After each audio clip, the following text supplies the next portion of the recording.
Peristiwa tanggal 7 Desember 1. Peristiwa pengeboman Pearl Harbor tahun 1941. Pengeboman Pearl Harbor adalah serangan dadakan yang dilakukan oleh Angkatan Laut Jepang terhadap armada Pasifik Angkatan Laut Amerika Serikat yang tengah berlabuh di pangkalan Angkatan Laut Pearl Harbor di Hawaii. Pada hari Minggu pagi, tanggal 7 Desember tahun 1941. Serangan inilah yang memicu keterlibatan Amerika Serikat secara langsung di dalam Perang Dunia II. Serangan dimulai sekitar pukul 7.38 pagi waktu Hawaii.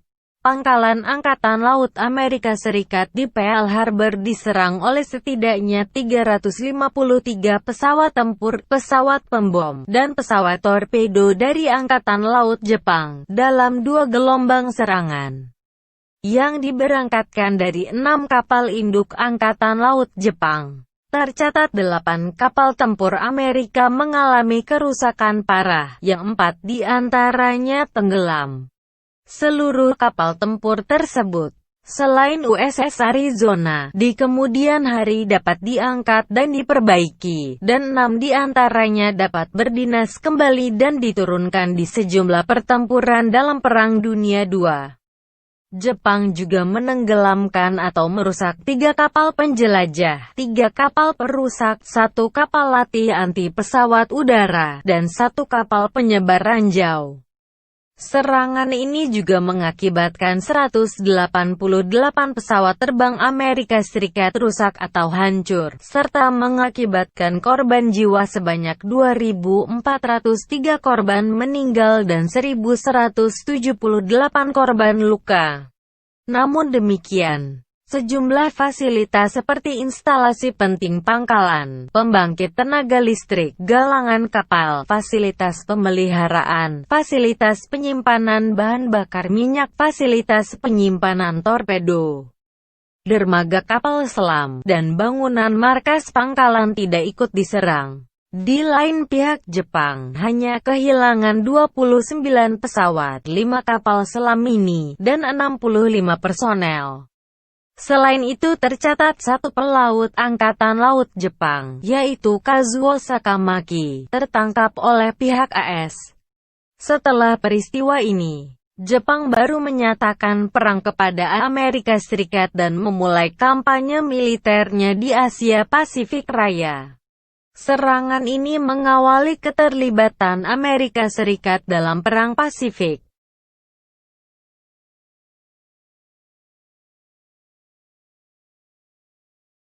2. Perang Saudara Tiongkok tahun 1949.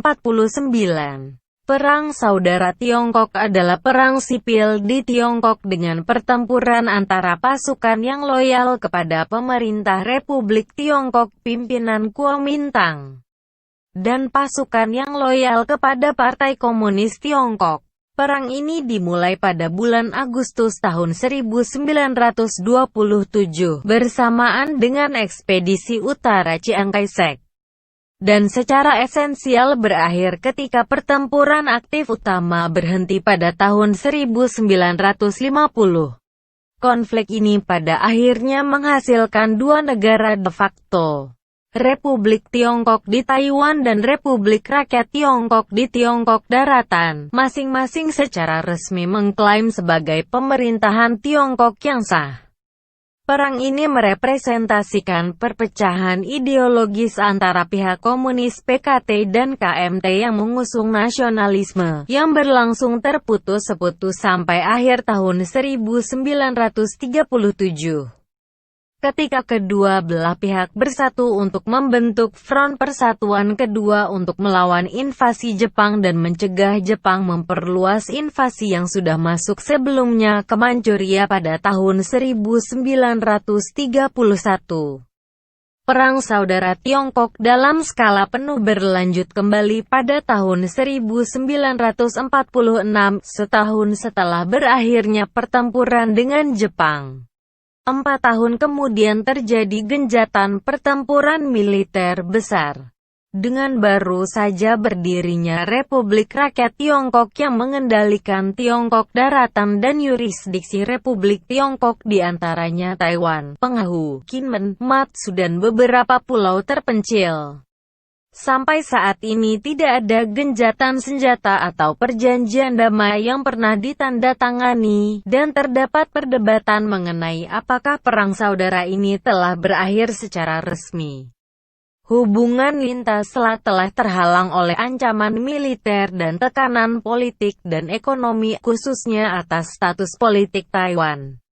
Dengan kedua pemerintahan secara resmi berpegang pada kebijakan satu Tiongkok, Republik Rakyat Tiongkok secara aktif masih mengklaim Taiwan sebagai bagian dari wilayahnya dan terus mengancam Republik Tiongkok dengan invasi militer jika Republik Tiongkok secara resmi mendeklarasikan kemerdekaan dengan mengganti namanya dan mendapatkan pengakuan internasional sebagai Republik Taiwan.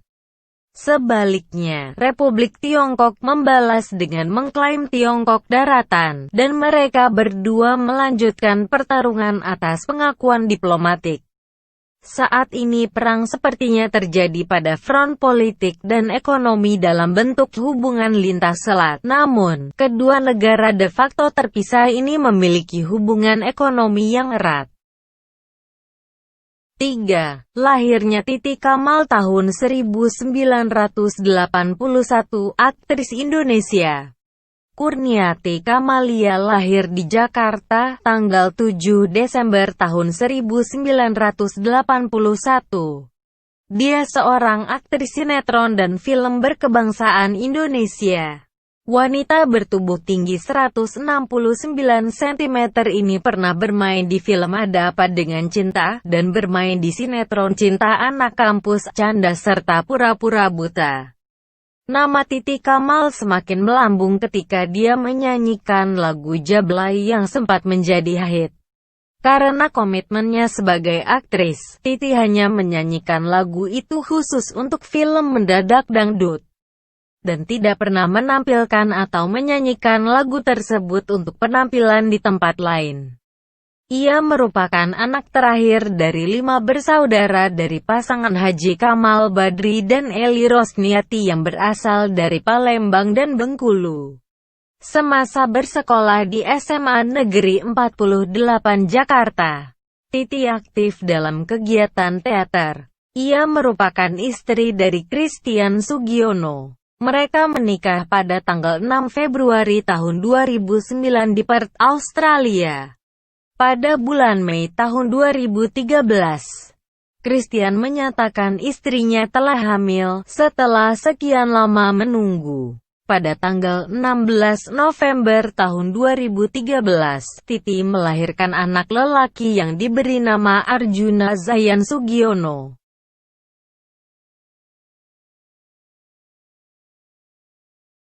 4. Hari Dharma Wanita. Dharma Wanita adalah sebuah organisasi yang beranggotakan istri pegawai negeri sipil (PNS). Hari Dharma Wanita ditetapkan pada tanggal 7 Desember tahun 1999 pada sebuah rapat nasional. Tujuan utama dari pendirian Dharma Wanita adalah meningkatkan kualitas sumber daya anggota keluarga PNS untuk mencapai kesejahteraan nasional. Sebagai organisasi yang diusung untuk tujuan bersama, Dharma Wanita memiliki tugas pokok yaitu membina anggota, memperkukuh rasa persatuan dan kesatuan, meningkatkan kemampuan dan pengetahuan, menjalin hubungan kerjasama dengan berbagai pihak, serta meningkatkan kepedulian sosial dan melakukan pembinaan mental dan spiritual anggota agar menjadi manusia yang bertakwa kepada Tuhan Yang Maha Esa, berkepribadian serta berbudi pekerti luhur. Anggota organisasi Dharma Wanita adalah semua istri PNS di Indonesia yang meliputi istri PNS, istri pejabat negara bidang pemerintahan, istri pensiunan dan janda PNS, istri pegawai BUMN atau BUMD. istri pensiunan atau janda pegawai BUMN atau BUMD, istri kepala perwakilan Indonesia di luar negeri, istri perangkat pemerintah desa, istri TNI, istri Polri, dan pensiunan PNS wanita. Peristiwa tanggal 8 Desember 1. John Lennon ditembak di New York City. Mark David Chapman, lahir di Dallas, Texas, Amerika Serikat, tanggal 10 Mei tahun 1955. Umur 65 tahun, adalah seorang warga negara Amerika dan narapidana yang terkenal karena membunuh musisi John Winston Lennon. Chapman besar di Georgia, dan merupakan penggemar The Beatles sejak pertama kali terkenal. Ia mulai belajar gitar dan ingin menjadi musikus. Namun kemudian ia menjadi orang Kristen fundamentalis. Dan pandangan-pandangannya pun berubah. Ia lalu percaya bahwa The Beatles berpengaruh buruk bagi banyak orang, John Lennon khususnya, karena pandangan Lennon pada agama dan negara. Saat Lennon meluncurkan lagunya Imagine pada tahun 1971, banyak tokoh terkemuka yang tak menyukainya. Chapman memparodikan lagu itu dengan Imagine John Lennon Dead. Seiring berlalunya tahun, Chapman kurang berhasil dan banyak bermasalah dalam kehidupan pribadinya. Terinspirasi oleh film Round the World in 80 Days, ia berkelana ke Tokyo, Seoul, Hong Kong, Singapura, Bangkok, Delhi, Israel, Jenewa, London, Paris, dan Dublin. Ia kembali ke Amerika Serikat, dan kemudian pindah ke Hawaii. Seperti Lennon, ia menikahi seorang wanita Jepang, tetapi pernikahannya tak bahagia. Chapman bekerja dengan upah rendah sebagai seorang petugas keamanan. Pada tahun 1980, setelah beberapa tahun pensiun, John Lennon meluncurkan album baru, Double Fantasy, dengan istrinya Ono Yoko. Chapman mengetahui dari buku di mana tempat tinggal Lennon di New York City, dan tak sulit baginya menemukannya di seluruh kota. Chapman meluruk ke New York beberapa kali yang gagal. Berpikir tentang apa yang ingin dilakukannya. Ia berpikir tentang bunuh diri sebelum akhirnya ia memutuskan untuk membunuh Lennon. Ia merasa bahwa melakukan hal ini akan agak mengurangi beban masalah kehidupannya sendiri. Pada tanggal 8 Desember tahun 1980, Chapman mengunjungi New York lagi. Bertemu Lennon dan Yoko Ono saat mereka meninggalkan rumah untuk pergi ke sesi rekaman. Lennon menandatangani kopian Double Fantasy untuk Chapman. Dan seorang fotografer mengambil foto kedua lelaki itu. Chapman menunggu hingga mereka kembali. Saat Lennon memasuki bangunan apartemennya, Chapman mencabut pistol, memanggil Lennon, lalu menembakinya beberapa kali. Lennon jatuh, dan meninggal dalam perjalanan ke RS akibat kehabisan darah.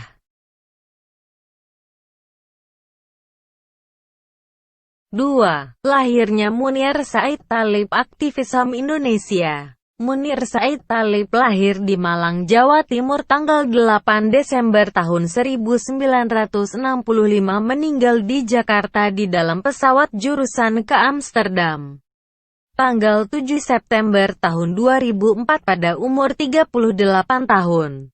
Dia seorang aktivis HAM Indonesia. Jabatan terakhirnya adalah Direktur Eksekutif Lembaga Pemantau Hak Asasi Manusia Indonesia Imparsial. Saat menjabat Dewan Kontras, dia berjuang bagi orang-orang hilang yang diculik pada masa itu, seperti membela para aktivis yang menjadi korban penculikan tim Mawar dari Kopassus. Ia merupakan anak keenam dari 7 bersaudara Said Thalib dan Jamilah. Munir kuliah dan mendapat gelar sarjana dari Fakultas Hukum Universitas Brawijaya. Dia menjadi Ketua Senat Mahasiswa Fakultas Hukum Universitas Brawijaya pada tahun 1988, Koordinator Wilayah 4 Asosiasi Mahasiswa Hukum Indonesia pada tahun 1989. Anggota Forum Studi Mahasiswa untuk Pengembangan Berpikir Universitas Brawijaya pada tahun 1988, Sekretaris Dewan Perwakilan Mahasiswa Hukum Universitas Brawijaya pada tahun 1988. Sekretaris Ali Irsyad Cabang Malang pada 1988. Peristiwa tanggal 9 Desember 1.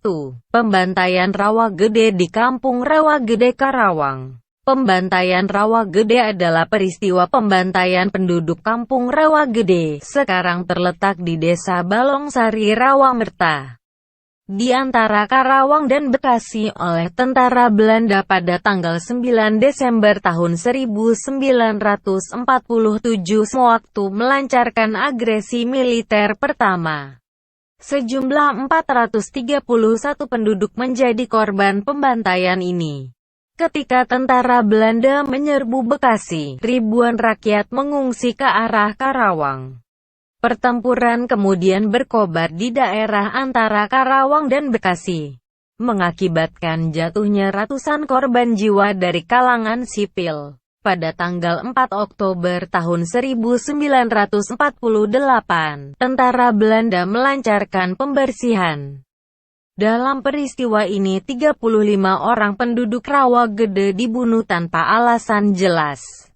Peristiwa ini dikira menjadi inspirasi dari sajak terkenal Hairil Anwar berjudul Antara Karawang dan Bekasi. Tetapi ternyata dugaan tersebut tidak terbukti. Di Jawa Barat, sebelum perjanjian Renville ditandatangani, tentara Belanda dari Divisi 1 pada tanggal 7 Desember melancarkan pembersihan unit pasukan TNI dan laskar-laskar Indonesia yang masih mengadakan perlawanan terhadap Belanda.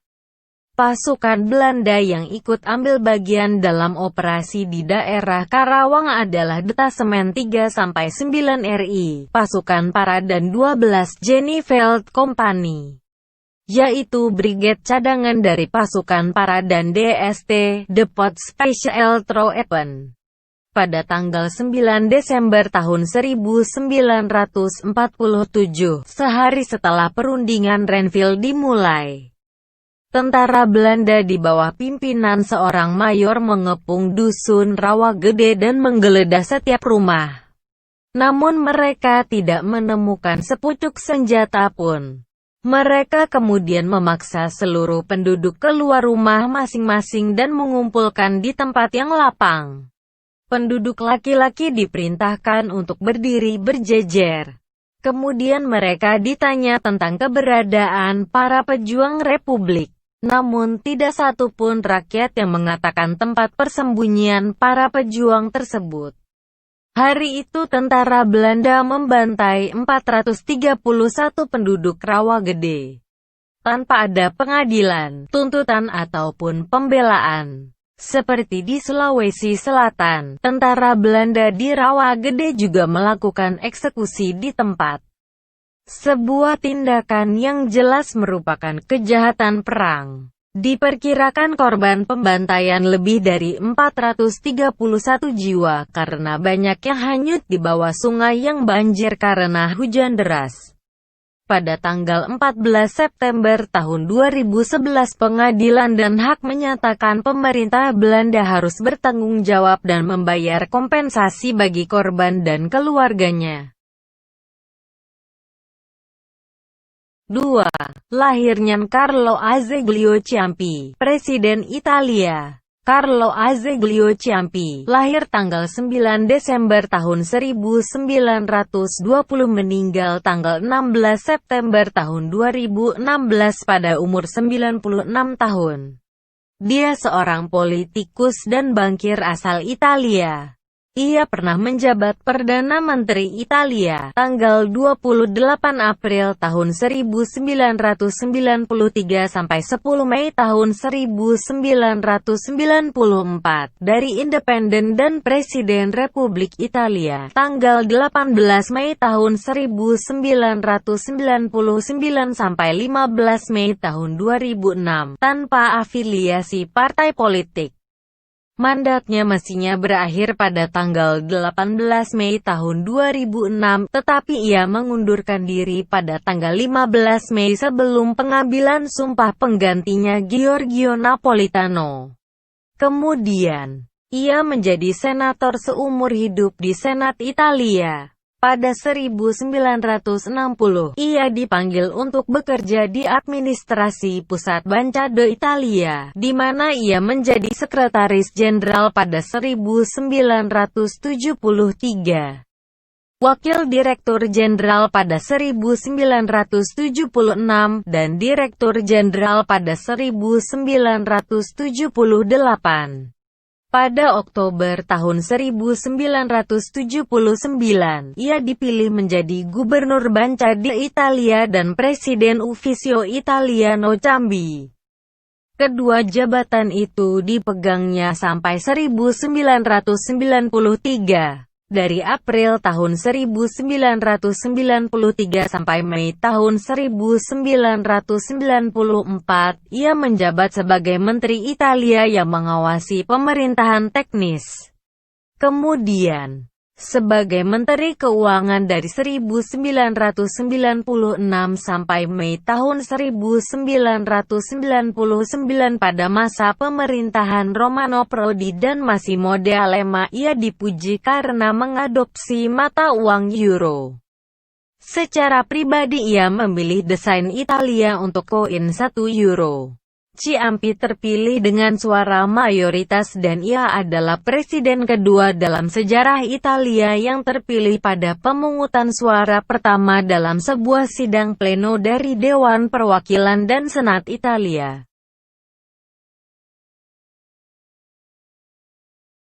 Peristiwa tanggal 10 Desember 1. Lampu lalu lintas pertama kali dipasang di London, Inggris. Lampu lalu lintas adalah lampu yang mengendalikan arus lalu lintas yang terpasang di persimpangan jalan, tempat penyeberangan pejalan kaki, zebra cross, dan tempat arus lalu lintas lainnya. Lampu ini yang menandakan kapan kendaraan harus berjalan dan berhenti secara bergantian dari berbagai arah. Pengaturan lalu lintas di persimpangan jalan dimaksudkan untuk mengatur pergerakan kendaraan pada masing-masing kelompok pergerakan kendaraan agar dapat bergerak secara bergantian sehingga tidak saling mengganggu antara arus yang ada. Lampu lalu lintas telah diadopsi di hampir semua kota di dunia ini. Lampu ini menggunakan warna yang diakui secara universal untuk menandakan berhenti adalah warna merah. Hati-hati yang ditandai dengan warna kuning, dan hijau yang berarti dapat berjalan. Penemu lampu lalu lintas adalah Lester Van Swartwater. Awal penemuan ini diawali ketika suatu hari ia melihat tabrakan antara mobil dan kereta kuda. Kemudian ia berpikir bagaimana cara menemukan suatu pengatur lalu lintas yang lebih aman dan efektif. Sebenarnya ketika itu telah ada sistem pengaturan lalu lintas dengan sinyal stop dan go. Sinyal lampu ini pernah digunakan di London pada tahun 1863. Namun, pada penggunaannya sinyal lampu ini tiba-tiba meledak, sehingga tidak dipergunakan lagi.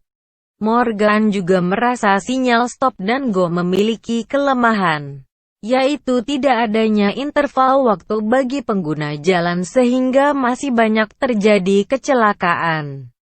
Penemuan Morgan ini memiliki kontribusi yang cukup besar bagi pengaturan lalu lintas. Ia menciptakan lampu lalu lintas berbentuk huruf T. Lampu ini terdiri dari 3 lampu, yaitu sinyal stop, ditandai dengan lampu merah, go, lampu hijau, posisi stop, lampu kuning. Lampu kuning inilah yang memberikan interval waktu untuk mulai berjalan atau mulai berhenti. Lampu kuning juga memberi kesempatan untuk berhenti dan berjalan secara perlahan. 2. Permina atau Pertamina, perusahaan minyak milik Indonesia didirikan tahun 1957. Permin dahulu bernama Perusahaan Pertambangan Minyak dan Gas Bumi Negara, atau nama resminya PT Pertamina Persero, yaitu sebuah BUMN yang bertugas mengelola penambangan minyak dan gas bumi di Indonesia. Pertamina masuk urutan ke-122 dalam Fortune Global 500 pada tahun 2013. Pertamina pernah mempunyai monopoli pendirian SPBU di Indonesia, namun monopoli tersebut telah dihapuskan pemerintah pada tahun 2001. Perusahaan ini juga mengoperasikan 7 kilang minyak dengan kapasitas total 1051,7 MBSD. Pabrik petrokimia dengan kapasitas total 1.507.950 ton per tahun dan pabrik LPG dengan kapasitas total 102,3 juta ton per tahun. Pertamina adalah hasil gabungan dari perusahaan Pertamina dengan Permina yang didirikan pada tanggal 10 Desember tahun 1957. Penggabungan ini terjadi pada 1968. Direktur Utama Dirut yang menjabat dari 2009 hingga 2014 adalah Karen Agustiawan yang dilantik oleh Menek BUMN Syofan Jalil pada tanggal 5 Februari tahun 2009 menggantikan Dirut yang lama Ari Hernanto Sumarno. Pelantikan Karen Agustiawan ini mencatat sejarah penting karena ia menjadi wanita pertama yang berhasil menduduki posisi puncak di perusahaan BUMN terbesar milik Indonesia itu. Karen Agustiawan mengundurkan diri sebagai Dirut pada tanggal 1 Oktober tahun 2014 dan menjadi dosen guru besar di Harvard University, Boston, Amerika Serikat. Selanjutnya pada tanggal 28 November tahun 2014, Presiden Joko Widodo memilih Dwi Sucipto sebagai Direktur Utama PT Pertamina Persero. Ia menggantikan Karen Agustiawan yang mengundurkan diri. Kegiatan Pertamina dalam menyelenggarakan usaha di bidang energi dan petrokimia terbagi ke dalam sektor hulu dan hilir, serta ditunjang oleh kegiatan anak-anak perusahaan dan perusahaan patungan. 3. Lahirnya Rizal Ramli, ekonom Indonesia. Dr. Insinyur Rizal Ramli lahir di Padang, Sumatera Barat, tanggal 10 Desember tahun 1954. Dia seorang mantan tokoh mahasiswa, pakar ekonomi dan politikus Indonesia. Ia menjabat sebagai Menteri Koordinator Bidang Kemaritiman Republik Indonesia menggantikan Indro Yono Susilo sejak tanggal 12 Agustus tahun 2015. Sebelumnya, ia juga pernah menjabat Kepala Badan Urusan Logistik Bulog, Menteri Koordinator Bidang Perekonomian, serta Menteri Keuangan Indonesia pada Kabinet Persatuan Nasional pada masa pemerintahan Presiden Abdurrahman Wahid. Di tingkat internasional, Rizal pernah dipercaya sebagai anggota tim panel penasihat ekonomi Perserikatan Bangsa-Bangsa (PBB) bersama beberapa tokoh ekonom dari berbagai negara lainnya. Karena ingin fokus mengabdi pada negara dan bangsa Indonesia, Rizal pernah menolak jabatan internasional sebagai Sekretaris Jenderal (Sekjen) Economic dan Social Commission of Asia and Pacific (ESCAP) yang ditawarkan PBB pada November tahun 2013. Oleh sebagian kalangan, Rizal Ramli dijuluki sebagai sang penerobos karena ide-idenya yang tidak konvensional namun tepat sasaran, dan berpihak pada kepentingan rakyat.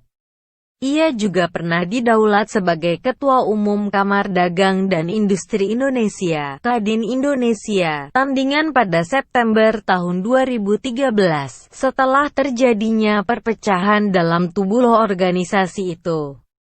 Pada Oktober tahun 2015 posisi Rizal sebagai Ketua Umum Kadin Indonesia digantikan oleh Edi Ganevo. Setelah sekian lama tidak masuk dalam lingkaran utama kekuasaan, pada Agustus tahun 2015, Rizal Ramli diminta oleh Presiden Joko Widodo untuk bertugas mengurus bidang kemaritiman dan sumber daya.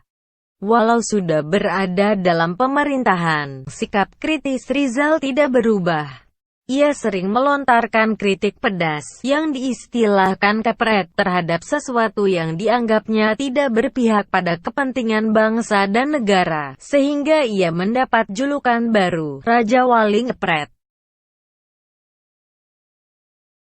4. Meninggalnya Sondang Hutagalung, aktivis HAM Indonesia. Sondang Hutagalung lahir di Bekasi, Jawa Barat tanggal 12 November tahun 1989, meninggal di Jakarta, tanggal 10 Desember tahun 2011 pada umur 22 tahun. Dia adalah seorang mahasiswa Fakultas Hukum Universitas Bung Karno, Jakarta, yang tewas pada sekitar pukul 17.45, tanggal 10 Desember tahun 2011. Setelah membakar dirinya pada Rabu sore tanggal 7 Desember tahun 2011 di depan Istana Negara, Jakarta. Aksi pembakaran diri ini karena kekecewaan yang mendalam terhadap ketidakadilan dan kemiskinan yang menghimpit masyarakat dan bangsa Indonesia. Sondang menjabat Ketua Himpunan Aksi Mahasiswa Marhaenisme untuk Rakyat Indonesia yang aktif dalam kegiatan Sahabat Munir. Di mata teman-temannya, Sondang adalah aktivis yang sering terlibat dalam upaya advokasi dalam kasus-kasus pelanggaran hak asasi manusia. Peristiwa tanggal 11 Desember 1. Berdirinya Kabupaten Blora. Menurut cerita rakyat, Blora berasal dari kata belor yang berarti lumpur. Kemudian berkembang menjadi Beloran yang akhirnya sampai sekarang lebih dikenal dengan nama Blora. Secara etimologi Blora berasal dari kata Y plus lorah. Y berarti air, dan lorah berarti jurang atau tanah rendah. Dalam bahasa Jawa sering terjadi pergantian atau pertukaran huruf Y dengan huruf B, tanpa menyebabkan perubahan arti kata, sehingga seiring dengan perkembangan zaman kata Wailora menjadi Bailora, dari Bailora menjadi Balora dan kata Balora akhirnya menjadi Blora. Jadi nama Blora berarti tanah rendah berair. Ini dekat sekali dengan pengertian tanah berlumpur. Sejak zaman Pajang sampai dengan zaman Mataram, Kabupaten Blora merupakan daerah penting bagi pemerintahan pusat kerajaan. Hal ini disebabkan karena Blora terkenal dengan hutan jatinya.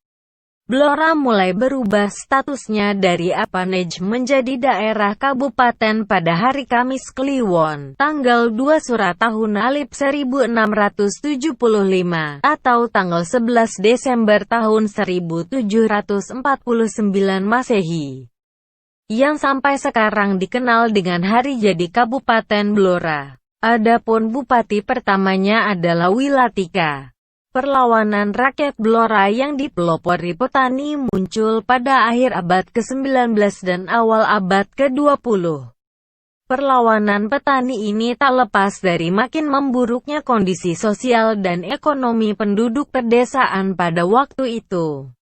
Pada tahun 1882 pajak kepala yang diterapkan oleh pemerintah penjajah sangat memberatkan bagi pemilik tanah, petani. Di daerah-daerah lain di Jawa, kenaikan pajak telah menimbulkan pemberontakan petani, seperti peristiwa Cilegon pada tahun 1888. Selang 2 tahun kemudian seorang petani dari Blora mengawali perlawanan terhadap pemerintahan penjajah yang dipelopori oleh Samin Surasantiko. Gerakan Semin sebagai gerakan petani anti-kolonial lebih cenderung mempergunakan metode protes pasif, yaitu suatu gerakan yang tidak merupakan pemberontakan radikal. Beberapa indikator penyebab adanya pemberontakan untuk menentang kolonial penjajah antara lain, berbagai macam pajak diimplementasikan di daerah Blora, perubahan pola pemakaian tanah komunal, pembatasan dan pengawasan oleh Belanda mengenai penggunaan hasil hutan oleh penduduk. Indikator-indikator ini mempunyai hubungan langsung dengan gerakan protes petani di daerah Blora. Gerakan ini mempunyai corak milenarisme, yaitu gerakan yang menentang ketidakadilan dan mengharapkan zaman emas yang makmur. 2. Berdirinya UNICEF tahun 1946. Dana Anak-anak Perserikatan Bangsa-Bangsa, United Nations Children's Fund, sering disingkat UNICEF, adalah sebuah organisasi PBB yang memberikan bantuan kemanusiaan dan perkembangan kesejahteraan jangka panjang kepada anak-anak dan ibunya di negara-negara berkembang. Lembaga ini adalah salah satu anggota dari United Nations Development Group dan bermarkas besar di kota New York. UNICEF didirikan oleh Majelis Umum Perserikatan Bangsa-Bangsa pada tanggal 11 Desember tahun 1946 dengan nama United Nations International Children's Emergency Fund atau Badan Internasional PBB tentang dana darurat untuk anak-anak, untuk memberikan bantuan makanan dan kesehatan darurat di negara-negara yang terkena dampak Perang Dunia II. Dr. Ludwig Rajeman dari Polandia secara umum dianggap sebagai pendiri UNICEF dan mengepalai lembaga ini sejak tahun 1946. Berdasarkan saran dari Dr. Rajeman, Maurice Patey dari Amerika Serikat ditunjuk sebagai Direktur Eksekutif yang pertama, dan bertugas sejak tahun 1947 hingga saat meninggalnya pada tahun 1965. Pada tahun 1953, mandat UNICEF diperluas untuk menangani kebutuhan anak-anak di negara berkembang. Pada tahun itu pula UNICEF ditetapkan sebagai bagian tetap dari sistem Perserikatan Bangsa-Bangsa. Sejak itu, kata internasional dan emergency dihapus dari nama organisasi, sehingga cukup dikenal sebagai United Nations Children's Fund atau disingkat UNICEF.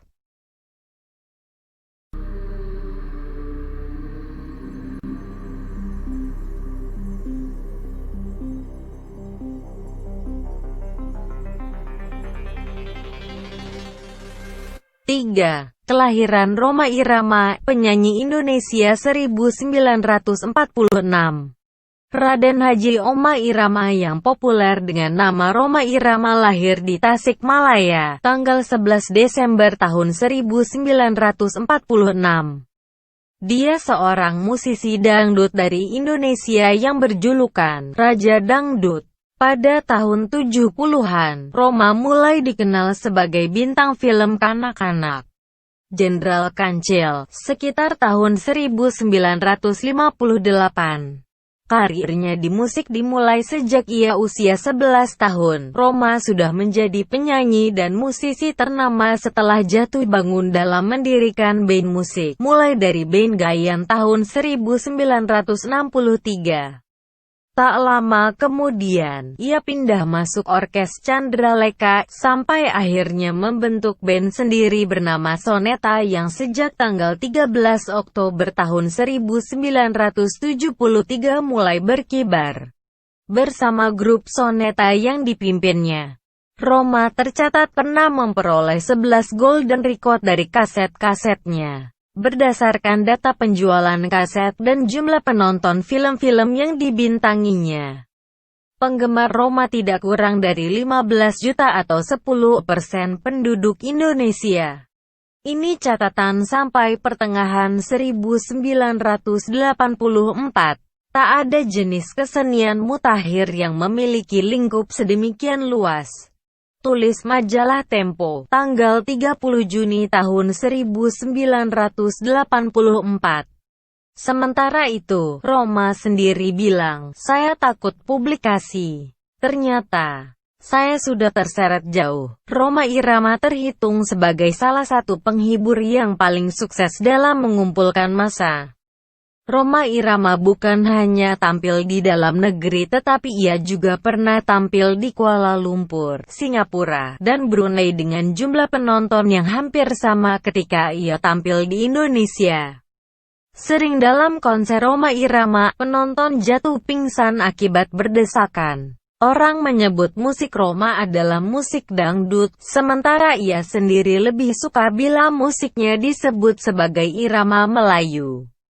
Pada tanggal 13 Oktober tahun 1973, Rhoma mencanangkan semboyan, Voice of Muslim, suara Muslim, yang bertujuan menjadi agen pembaru musik Melayu yang memadukan unsur musik rock dalam musik Melayu serta melakukan improvisasi atas aransemen, syair, lirik, kostum, dan penampilan di atas panggung. Menurut Ahmad Albar, penyanyi rock Indonesia, Rhoma pionir, pintar mengawinkan orkes Melayu dengan rock. Tetapi jika kita amati ternyata bukan hanya rock yang dipadu oleh Rhoma Irama tetapi musik pop, India, dan orkestra juga. Inilah yang menyebabkan setiap lagu Rhoma memiliki cita rasa yang berbeda. Bagi para penyanyi dangdut lagu Rhoma mewakili semua suasana, ada nuansa agama, cinta remaja, cinta kepada orang tua, kepada bangsa, kritik sosial, dan lain-lain.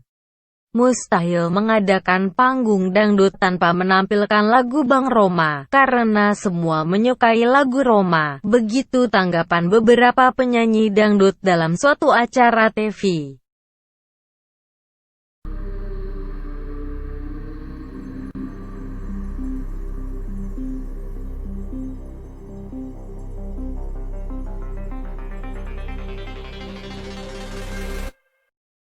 Empat. Meninggalnya Ali Alatas, mantan Menteri Luar Negeri Republik Indonesia. Dr. Ali Alatas, sarjana hukum, lahir di Batavia tanggal 4 November tahun 1932, meninggal di Singapura tanggal 11 Desember tahun 2008 pada umur 76 tahun.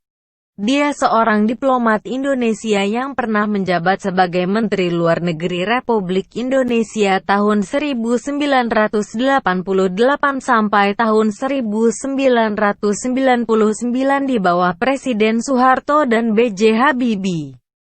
Hingga wafatnya, ia menjabat sebagai utusan khusus Sekjen PBB untuk Myanmar, utusan khusus Presiden RI untuk masalah Timur Tengah, dan Ketua Dewan Pertimbangan Presiden. Pendidikan dasar kediplomatan diperoleh di Akademi Dinas Luar Negeri Jakarta dan di Fakultas Hukum Universitas Indonesia. Selanjutnya, ia menggeluti dunia pers hingga awal 1950. Kemudian ia masuk Direktorat Ekonomi Antar Negara Departemen Luar Negeri. Karir sebagai diplomat dijalaninya di berbagai perwakilan Indonesia, seperti Thailand, Amerika Serikat, dan PBB. Ia pernah juga menjadi sekretaris Adam Malik ketika Adam Malik menjadi Menteri Luar Negeri tahun 1970 sampai tahun 1976 dan Wakil Presiden RI tahun 1978 sampai tahun 1982. Karirnya mulai berkembang sewaktu menjabat sebagai staf perwakilan Indonesia di PBB. Di sana ia aktif dalam menggalang suara G77, kelompok negara-negara berkembang di lembaga dunia tersebut. Namanya mulai dikenal luas di forum internasional setelah ia aktif sebagai fasilitator perundingan perdamaian terhadap pihak-pihak yang bertikai di Kamboja. Melalui pertemuan-pertemuan informal yang dikenal sebagai Jakarta Informal Meeting hingga beberapa kali. Kegiatan diplomatis ini berakhir dengan sukses setelah ia menjadi ketua bersama dalam Konferensi Paris untuk Perdamaian Kamboja.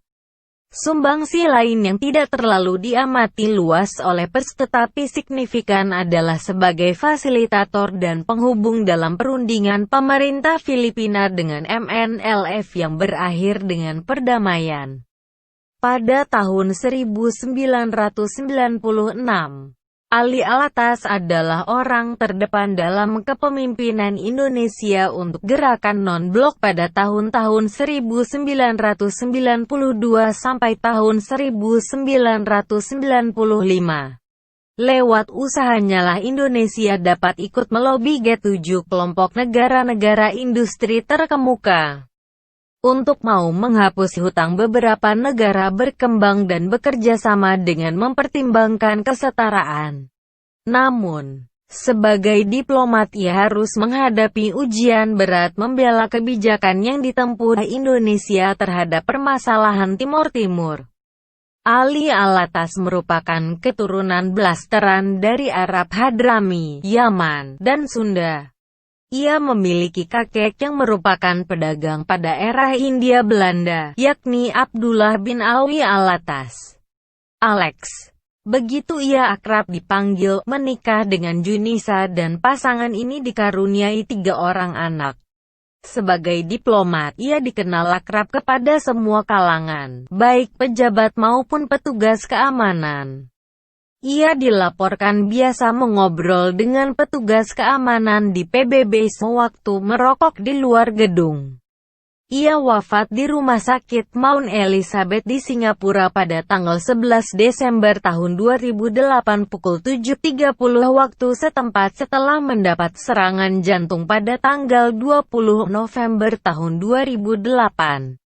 Ia dibawa ke Singapura setelah beberapa hari dirawat di Jakarta. Jenazahnya dimakamkan keesokan harinya di TMP Kalibata dengan upacara militer dipimpin langsung oleh Presiden Susilo Bambang Yudhoyono.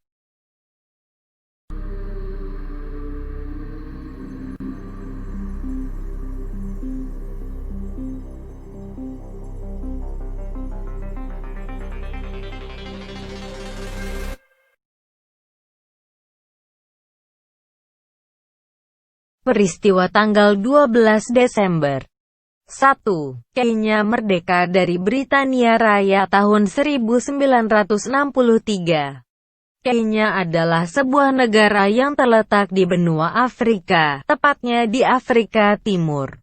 Kenya berbatasan dengan Somalia di sebelah timur, Tanzania di sebelah selatan, Uganda di sebelah barat, Sudan di sebelah barat laut dan berbatasan dengan Ethiopia di sebelah utaranya.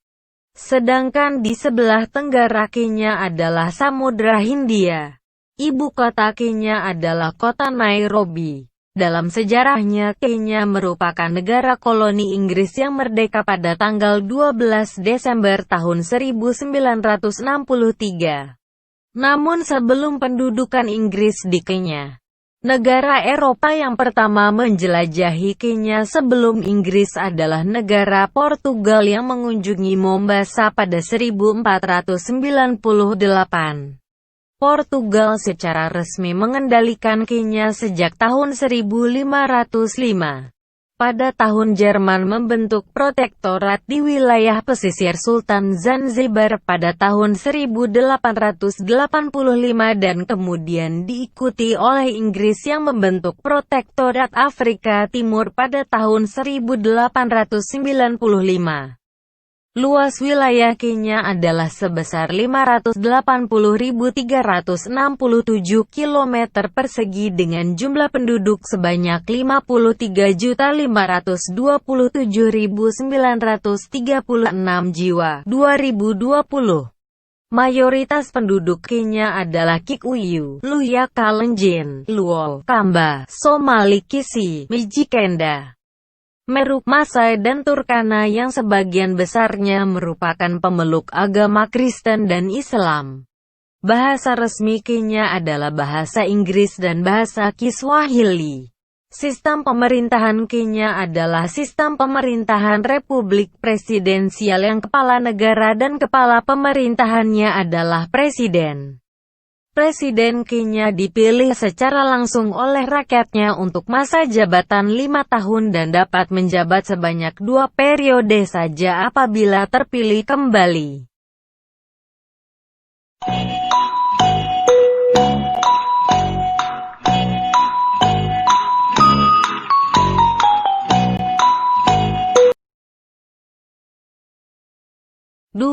Tsunami melanda Pulau Flores tahun 1992. Pada tanggal 12 Desember tahun 1992, gelombang tsunami menghantam Pulau Flores bagian tengah dan timur.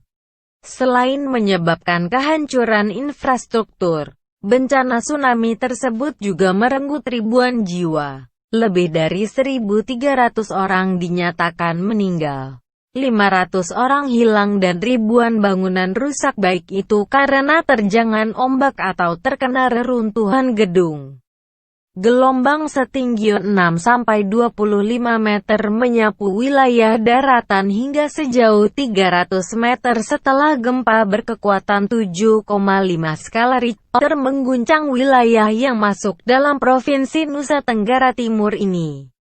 Besaran gempa tersebut dinyatakan oleh Institut de Physique du Globe yang berkedudukan di Strasbourg, Perancis. Namun, Badan Meteorologi, Klimatologi, dan Geofisika (BMKG) memberikan angka yang berbeda, yakni 6,8 skala Richter. 2 kabupaten yang paling terdampak dari kejadian ini adalah Kabupaten Sika dan Ende. Namun, wilayah Kabupaten Sika lebih banyak terdampak karena posisinya yang terletak di sisi selatan. Pusat gempa terdeteksi terletak di kedalaman 36 km di Laut Saudi lepas pantai Maumere. Meskipun begitu, getaran dirasakan seluruh wilayah Flores, bahkan hingga Kupang, Pulau Kupang, dan Makassar, Sulawesi Selatan. Rumah penduduk, tempat ibadah, gedung-gedung sekolah, rumah sakit, dan beragam fasilitas umum lainnya porak-poranda akibat guncangan gempa ditambah terjangan air yang terbawa gelombang. Berdasarkan pemberitaan harian Kompas edisi tanggal 13 Desember tahun 1992, 2 kota di kabupaten terdampak, Maumere dan Ende, lumpuh total. Masyarakat pun dicekam rasa takut dan khawatir akibat bencana alam yang terjadi. Terlebih karena pada saat itu gempa susulan masih saja terjadi hingga tengah malam. Sebagian masyarakat berlarian ke arah dataran yang lebih tinggi, namun mereka justru dihadang oleh tanah longsor. Ini disebabkan oleh sejumlah daerah pantai Flores berkontur miring, berbukit dan gunung-gunung. Sejumlah 90 orang ditemukan meninggal pada operasi pencarian yang dilakukan hari itu juga. Di tengah situasi yang masih mencekam, kebanyakan korban ditemukan tertimbun reruntuhan bangunan. Sementara lainnya ditemukan dalam kondisi luka-luka. Mereka mendapatkan perawatan di rumah sakit meski harus menempati lorong-lorong karena ruang-ruang perawatan yang retak dan rusak. Proses koordinasi pencarian juga proses pelaporan kejadian ketika itu sulit dilakukan karena sistem komunikasi darat, laut dan udara mengalami gangguan. Sejumlah kelompok aparat bahu-membahu memberikan bantuan, menyisir korban, dan mendirikan dapur umum bagi korban yang kehilangan tempat tinggalnya dan terpaksa tinggal di pengungsian. Berdasarkan laporan pertanggal 15 Desember tahun 1992, jumlah korban meninggal sudah terdata sebanyak 1.895 jiwa. Banyaknya korban dan situasi yang belum kembali pulih menyebabkan aparat mau tidak mau melakukan penguburan massal. Cara penguburan itu terpaksa ditempuh meski sejumlah keluarga korban belum ikhlas memakamkan sanak saudaranya secara massal.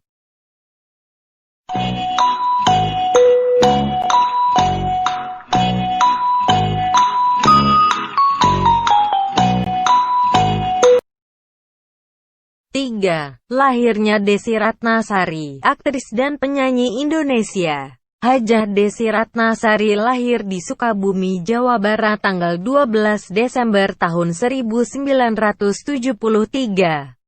Dia merupakan aktris film dan sinetron, model, bintang iklan, penyanyi, pembawa acara papan atas dan politisi Indonesia. Sejak 2014, Desy terpilih sebagai anggota DPR RI dari Partai Amanat Nasional yang akan berakhir pada tahun 2019. Kemudian ia terpilih lagi sebagai anggota DPR RI Komisi 10 periode 2019 sampai 2024 dari daerah pemilihan Sukabumi. Kiprahnya semakin mentereng di politik setelah secara aklamasi terpilih sebagai Ketua Dewan Pimpinan Wilayah Partai Amanat Nasional Provinsi Jawa Barat 2020-2025 pada bulan Oktober tahun 2020.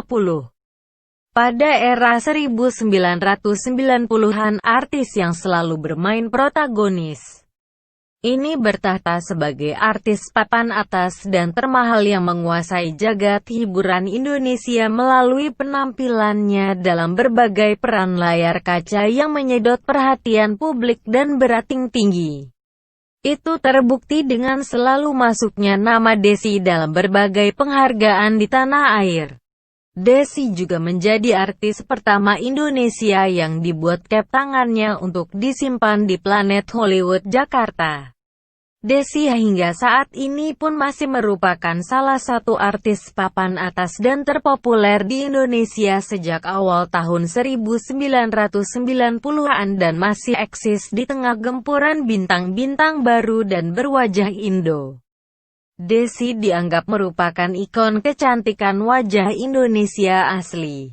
Desy mengawali karirnya saat berusia 14 tahun mengikuti ajang pemilihan gadis sampul dan keluar sebagai juara 2 termasuk mengungguli temannya yang juga menjadi artis papan atas, Bella Shapira. Setelah itu karirnya berkembang dan melesat bak meteor. Desy mulai main film dan sinetron. Film dan sinetron yang dibintanginya banyak menyedot perhatian penonton.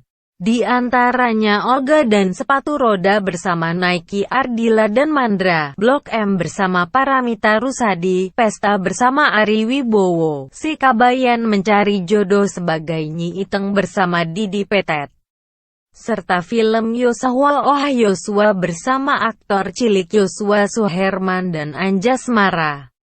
Sinetron Lepas Bukan Perempuan biasa mengantarkan Desy meraih penghargaan Piala Vidya sebagai pemeran pendukung wanita terbaik Festival Sinetron Indonesia 1997. Pada sinetron ini Desy beradu akting dengan Christine Hakim dan Doni Damara. Desy membuktikan dirinya sebagai ratu sinetron dengan selalu menjadi pemeran utama sinetron yang dibintanginya pada tahun 90-an. Pada tahun 1997 ia meraih penghargaan tertinggi bintang televisi terbaik Panasonic Award dan kembali meraihnya pada tahun 1999 di mana pemenang didasarkan pada hasil polling pemirsa semua channel televisi Indonesia. Padahal era 90-an merupakan era keemasan sinetron Indonesia di mana sinetron-sinetron berkualitas muncul disertai kelahiran bintang-bintang papan atas yang hijrah dari perfilman seperti Paramita, Rusadi dan Ayu Azhari yang menjadi 300 sinetron pada masa itu. Desi pernah diisukan menjalin hubungan dengan mantan Menteri Tenaga Kerja, Abdul Latif. Menepis isu tersebut, ia menikah dengan teman masa sekolahnya, Renadi Pramudia, tanggal 20 Februari tahun 1999 di Masjid Al-Mutakin, Sukabumi. Pernikahan tersebut tak bertahan lama. Tahun 2000 Desi membuat heboh dengan gugatan cerainya.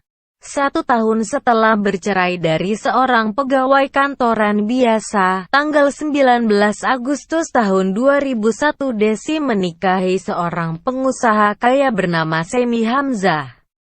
Pernikahan keduanya ini pun berakhir dengan perceraian pada tanggal 16 Maret tahun 2004.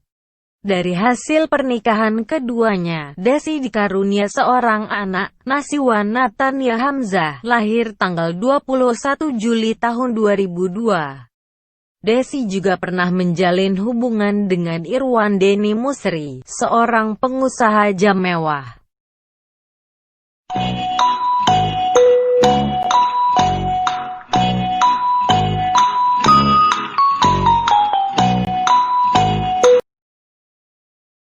Terima kasih sudah menonton video ini. Jangan lupa tonton video-video lainnya.